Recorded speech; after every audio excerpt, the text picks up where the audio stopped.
Rabbi Manis Friedman. Thank God it's Tuesday, and what a Tuesday. Tomorrow night we're going to be commemorating Gimel Tammuz. It's the day of the Rebbe, the day of education. It's an official day that President Carter has established in honor of the Rebbe, and it's definitely education, and it's always extremely exciting to speak about the Rebbe because it's the most incredible topic on earth, especially for those who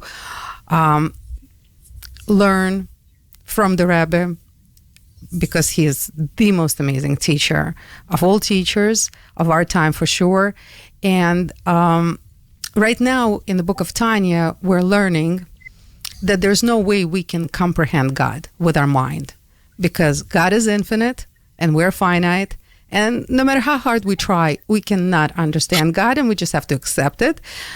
Still continue trying, but have to accept it and understand the greatness of God and the limitless of our being. And then there's someone like the Rebbe in our lives, okay? And you know the Rebbe personally. You have an incredible story with the Rebbe, and it's something that's amazing. But is it possible, because the Rebbe was on such a different level than the rest of us, is it possible to understand the Rebbe and his impact and contribution on this world?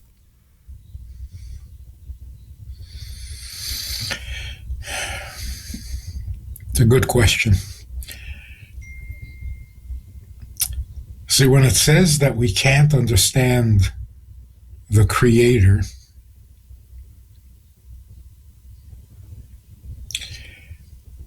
that's kind of like a fact, a reasonable fact. He's the Creator, we are the creation. A creator understands his painting or his composition. Does the painting understand the painter? Of course not. But Hashem is different. If he wants to be understood, he can make himself understood. So, of course, if he doesn't do anything to make himself understood, we would never understand him. But the fact is that he does want to be understood, and he does make himself understood and reveals himself in the Torah.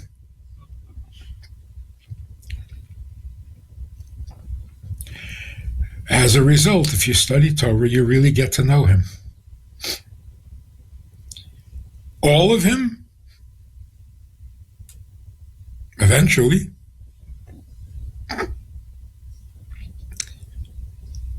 It depends on how much of himself he wants to reveal. The more he reveals, the more we'll know.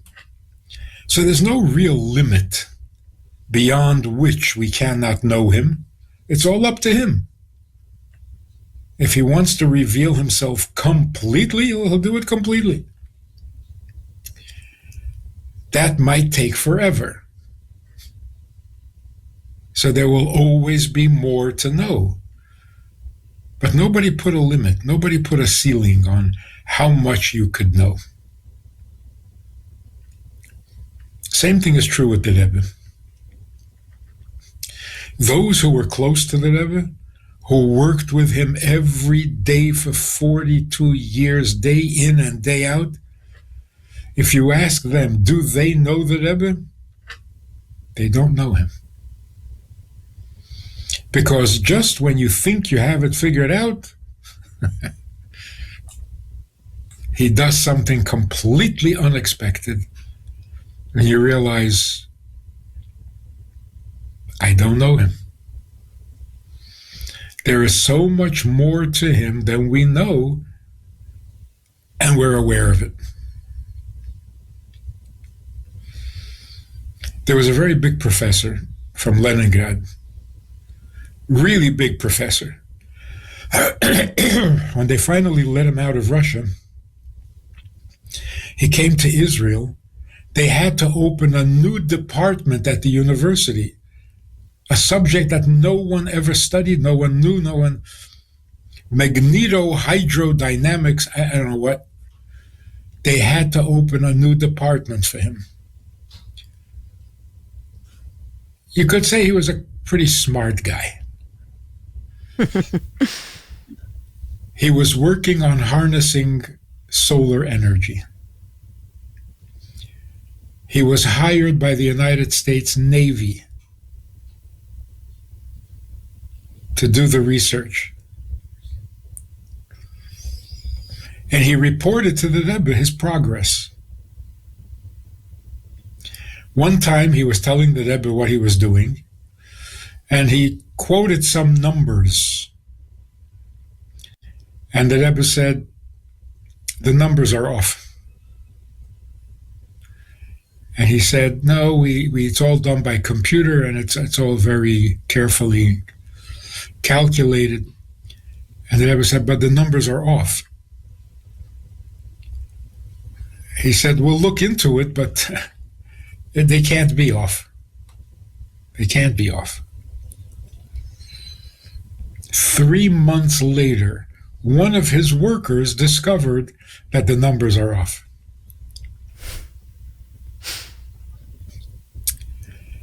When he tells the story, this Professor Branover, when he tells the story, he says, only a Rebbe could do that. In other words, it's a mystical power.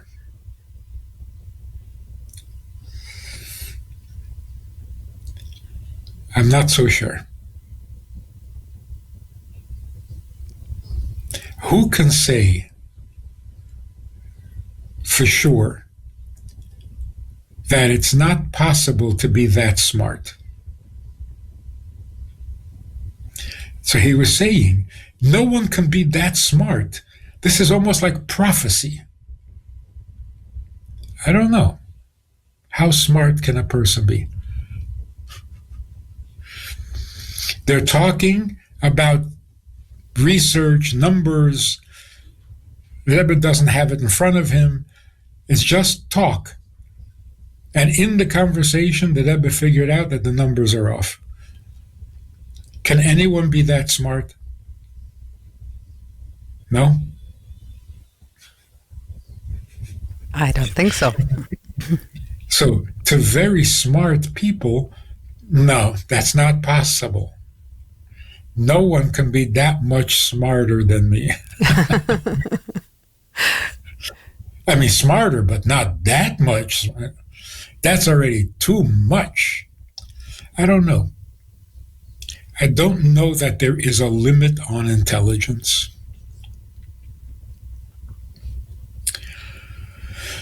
So we can talk about how smart the Rebbe was in medicine and in science and in history, in psychology, in Torah, goes without saying. In every subject, the Rebbe was completely original.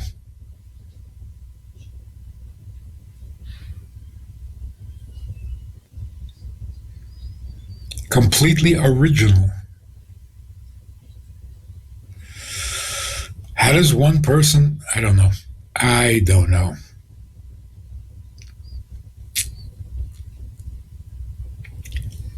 Life was not easy when he was growing up. When he was a teenager, the Bolsheviks were rioting in the streets of Yekaterinoslav. He joined the civil patrol to protect the Jewish community from the... When did he have time to learn all these subjects? All these languages? He spoke 8 languages, 9 languages, who knows? We're constantly surprised by, another language? You speak Latin? Who speaks Latin? Why would you even learn Latin? Yeah, who do you speak Latin with? Yeah, who want to talk to? So there was one professor in Canada who was a chassid, and for some reason he spoke Latin, and he was one of the only people. So when they got together, they spoke Latin. It's when.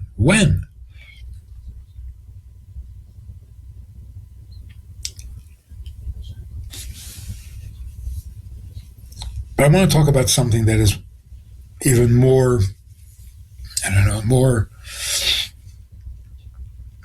strange or controversial.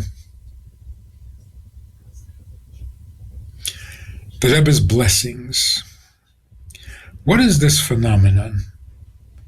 People from all over the world would come to New York to get the Rebbe's blessing. And even today, people go to the Rebbe's resting place. I was going to say dwelling place. To get a blessing.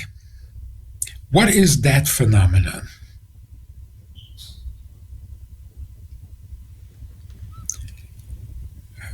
What does it mean to give a blessing? What is that? You should have a speedy recovery, and you recover. What happened there? Oh, you got a blessing. What does that mean? So if we go back to the original scheme of creation, when God created the human being, he said, let us make man, and what will this creature be? He will rule over the animals and the fish and the seas, and human beings govern the world.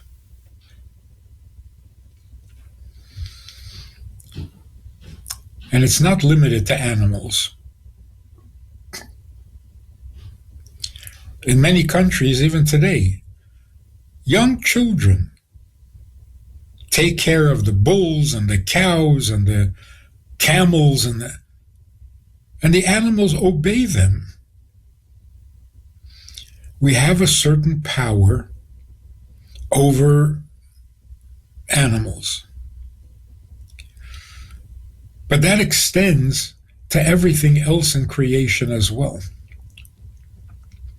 We have a certain power over nature itself.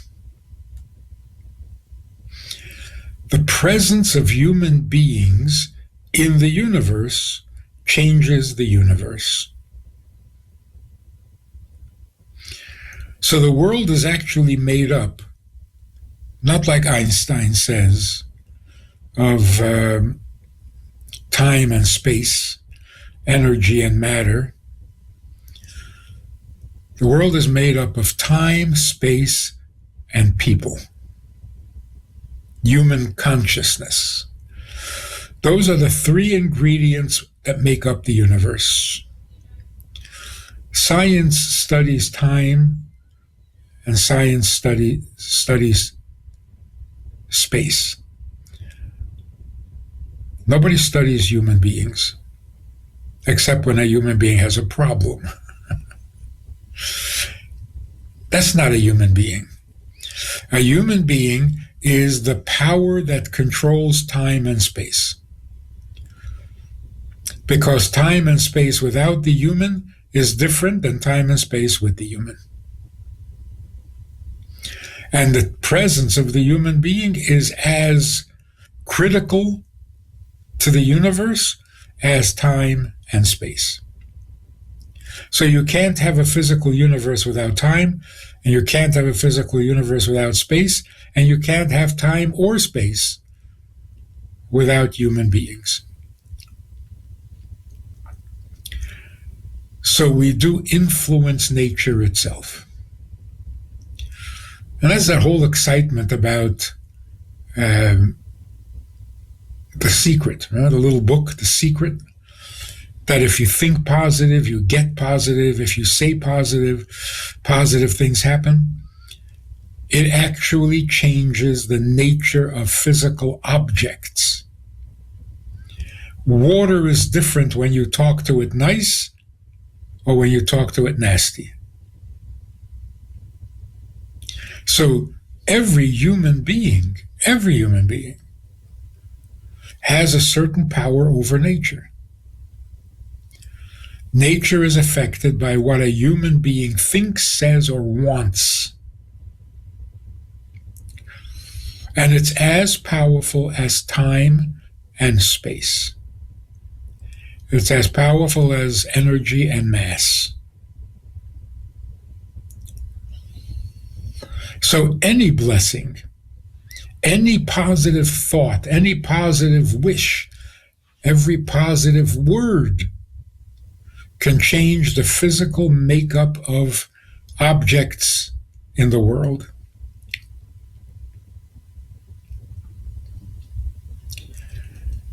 The only problem is that there are times when human beings are intimidated by nature, by time and space. I can't get there. I don't have time. I can't travel that far. When we feel inferior to the time and space, then we lose some of our influence. Our energy is weakened, and we don't have such a powerful effect on nature. But imagine someone who is not intimidated at all by time or space. He can have endless influence. So how does this sound? A person comes to the Rebbe and says, the doctors found a terrible tumor, stage 4. The Rebbe says, nah, it'll go away. And it goes away.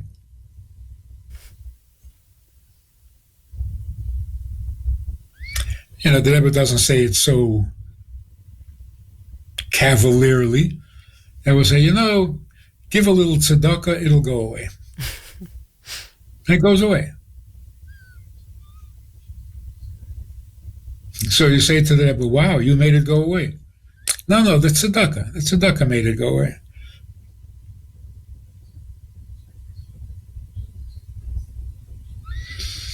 One of the previous Rebbes, somebody came and said they had a terrible disease, and the Rebbe said, drink cold water. Went away. Another person with a similar problem, the Rebbe said, drink hot water. It went away. So he said, the cold water, the hot water, it's not the water. The Rebbe has authority over nature, like every human being, but to a much greater degree. So when a tzaddik, who is completely independent of nature, tells nature to do something, nature obeys. It's not even a miracle.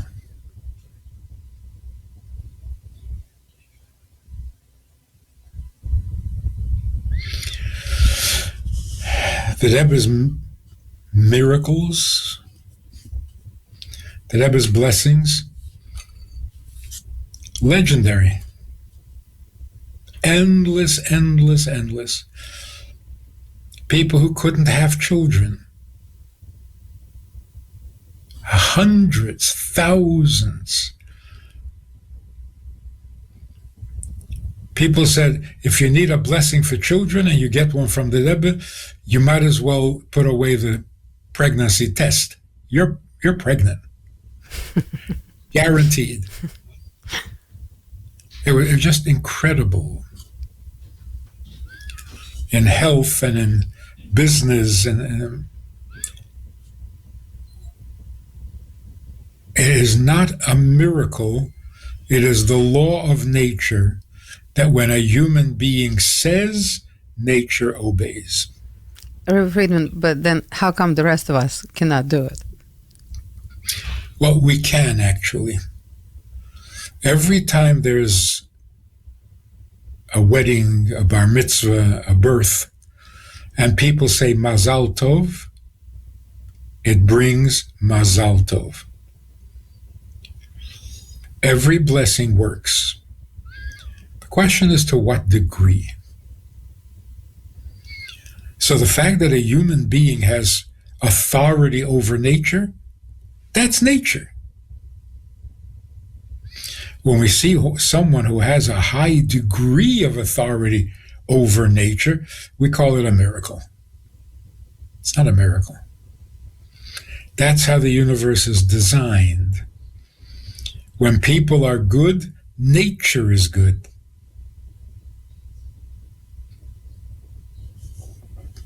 So, for example, what's going to happen when Mashiach comes? Everyone will be good. All right. Will we still get sick?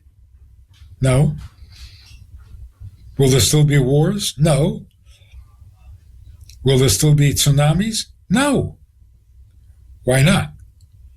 Because when people are good, nature is good. That's the point of being part of nature. So conquer the world, tikkun olam. Everybody talks about it. We don't realize how powerful that is. We can fix the world. Not by having better medicine. Getting rid of illness. No one in this world should ever get sick to begin with, if the world was healthy. So finding implants, people can't hear, you put a machine into their head and that makes them hear, or a little machine that makes them see. That's not the way the world should be. People should be able to see perfectly, hear perfectly. God didn't create a crippled world. So whatever is not functioning in the world, fix it. Make all pain stop. Make all frustration stop. Make death stop. Not with artificial lungs. Just healthy people the way it's supposed to be. And even tornadoes and disasters, why are they happening? We have to fix that. So we say when Mashiach comes, everybody will be good. And also, there'll be miracles. Everyone will be cured. No one will get sick. People will stop dying. They're not miracles. When people are good, nature is good. When all people are good, all of nature is good. And when nature is good, it stops killing people. So when we stop killing each other, nature will stop killing us. It's so simple. Wow. The laws of physics. When people are good, nature becomes good. A tzaddik who is already good doesn't need to perform miracles. The tzaddik tells nature what to do, and nature listens. Wow. Rabbi Friedman, what about the fact that people are going to get blessings from the Rebbe now, where he cannot actually say things like, for instance, a couple wants to get married. Before they get married, they go to Rebbe's resting place and to get a bracha, okay, to get a blessing for their union. And they're absolutely certain that it happened. How come they're so certain that, when Rebbe was physically here, he would actually approve or disapprove of couples getting married. He would direct people in that respect. That's understandable. But now people don't get answers anymore, yet they continue. It's just one example that before getting married, people go to get a blessing from the Rebbe at his resting place, but also people write letters to the Rebbe still. Not sure what kind of answers. what is this phenomena that we're still going forward with concerning the Rebbe? Well, that all depends on what we imagine death is. In some way, death is liberating. When a soul can function without the restraints of a body, it can function better. So can the Rebbe hear? Can the Rebbe see? Much better than before, because he's not restricted by the body. So in that sense, nothing's changed really, except for the better. So now the Rebbe has even more influence over nature. But concerning a marriage, what we used to do is before we decided to get married, we would ask the Rebbe, is this a good idea? Does this sound like a good match? If the Rebbe, wasn't too excited, we figured, okay, I'm not going to do this. Today, can't ask the Rebbe for advice. So we ask the Rebbe, if this is a good thing, then let it happen. If it's not a good thing, then don't let it happen. So you go and you say, I want to marry this person, and the Rebbe hears you, and everything is smooth and everything is good, you go ahead. But I think more than anything else, the young couple going to the Rebbe is not so much to get, it's more to give. We're going to be married. That's a huge decision in life, a huge step. And we want the Rebbe's blessing that we should live up to the responsibilities of marriage, to the potential blessings that marriage brings, that there should be children, healthy children, good children. So it's more like going to the Rebbe is like a commitment. We're getting married and we're going to behave in our marriage the way the Rebbe would want us to.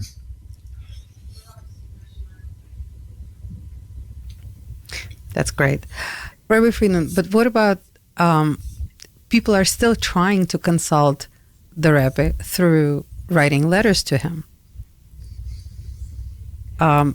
Is there validity to it? Is there a similar concept? I mean, how does that work? You take your problem or your dilemma and you put it on the Rebbe's desk, so to speak. You put it in his lap, and somehow he'll do what he needs to do to help you out. Whether it's finding some way of communicating, yeah.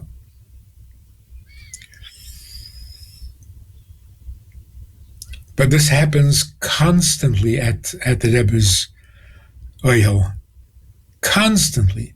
People walk in confused and come out enlightened. They see their way clearly. Why? Well, things like, the most obvious, a guy cried at the Rebbe's Oyel that his daughter is not getting married. She's getting older, can't find anybody. Comes back out of the cemetery, and he's in the building connected to and he meets an old friend. They talk, and his friend says, so what'd you come here for? And he says, my daughter. He said, oh, I got a problem with my son. They met and they got married. It's just so common that it can't be a coincidence. No. It happens way too often.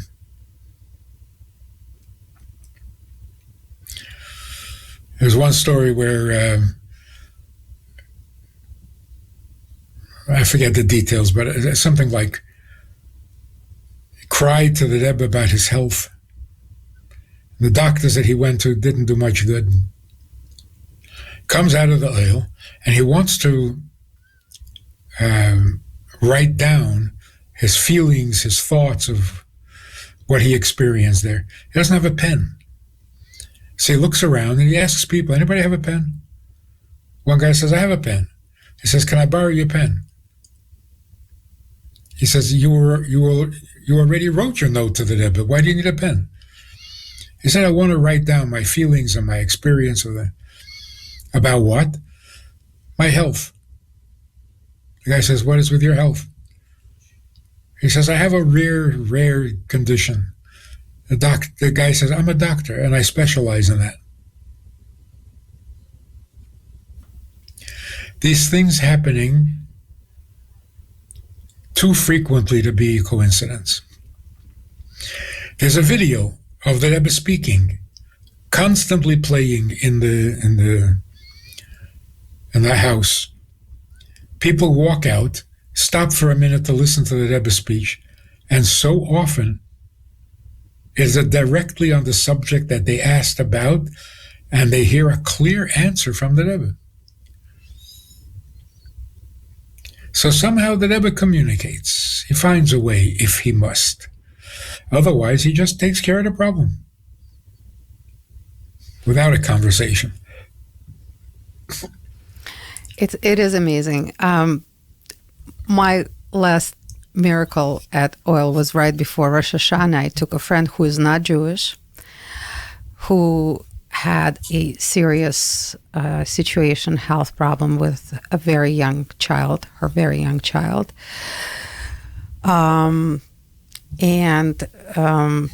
the child was supposed to undergo surgery for cancer in a couple of days. And this was realistically right before Jewish New Year. We came with her to oil. She prayed to the Rebbe. In the morning, she asked her daughter, 4-year-old, what did she dream about? She said, an apple. Right before Rosh Hashanah, oil is full of apples, and she took an apple for her daughter, but she only gave it to her in the morning. And they didn't have to operate. The tumor was gone. Obviously, the doctor said the radiation worked extremely well and the chemo worked extremely well, but no. It was a full-on miracle that happened just very recently this year that I was honored to witness. So the Rebbe never really wanted to be known for that. A miracle worker. He didn't want to be known for that. He was a teacher. He was an influencer. He was an inspiration. He was a scholar. He wanted to be known for his teachings. So somebody once asked the Rebbe very, very bluntly, why does the Rebbe engage in such? Because that's not really what a Rebbe should, be. And the Rebbe said, what can I do? A person asks for help. Can I refuse? So really, they shouldn't ask me that. But when they're in pain, they can't help it. So I can't not help. So really, the question was a ridiculous question. Why do you help people when they need help? What kind of question is that? Not your job. I mean, not my job. It's not a job. But if somebody's in pain and is crying to you, what do you mean you're not going to help? And that's why it helps, because he's so sympathetic.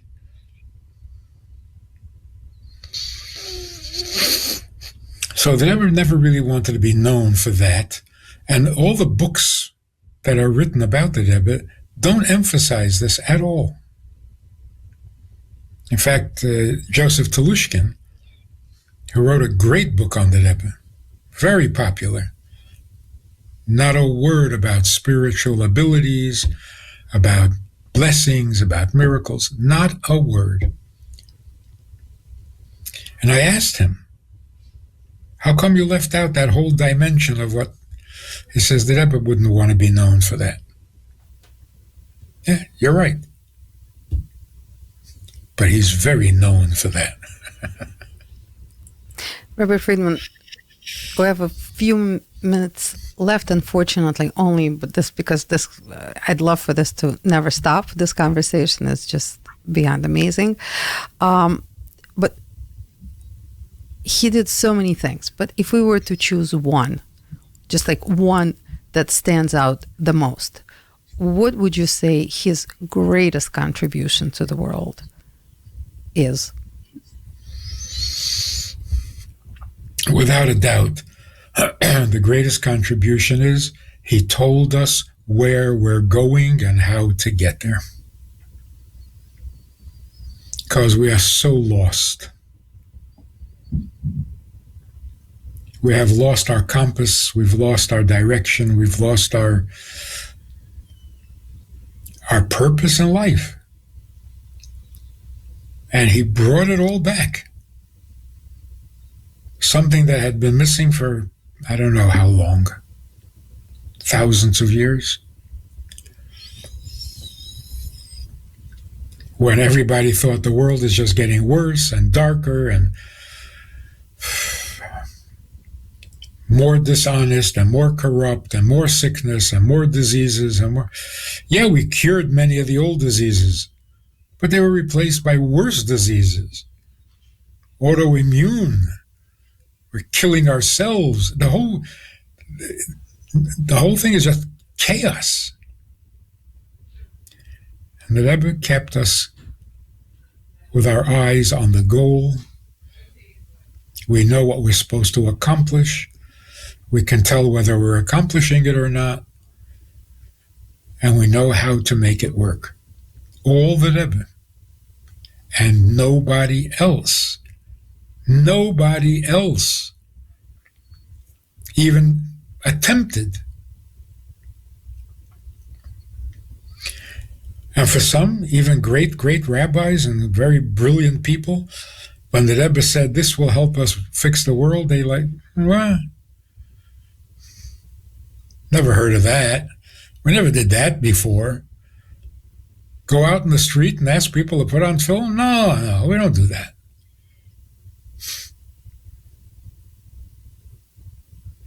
Change the world. So that is definitely the Rebbe's biggest contribution. He prepared us for Mashiach. Amazing. Rabbi Friedman, thank you so much. Thank you for bringing us closer to the Rebbe. Through you, we're definitely much closer.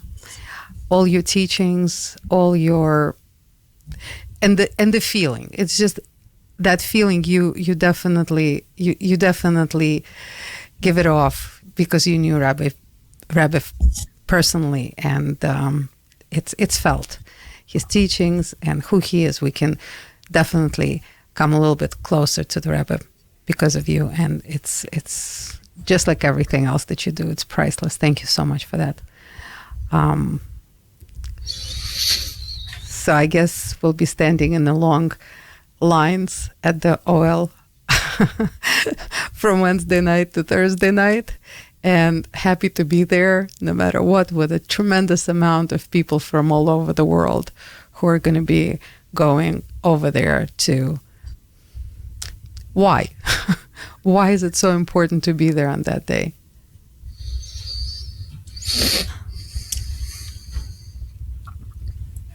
On a yard site, the neshama gets additional energy.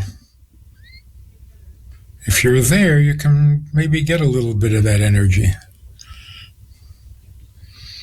So as the Rebbe grows stronger, you grow stronger with him.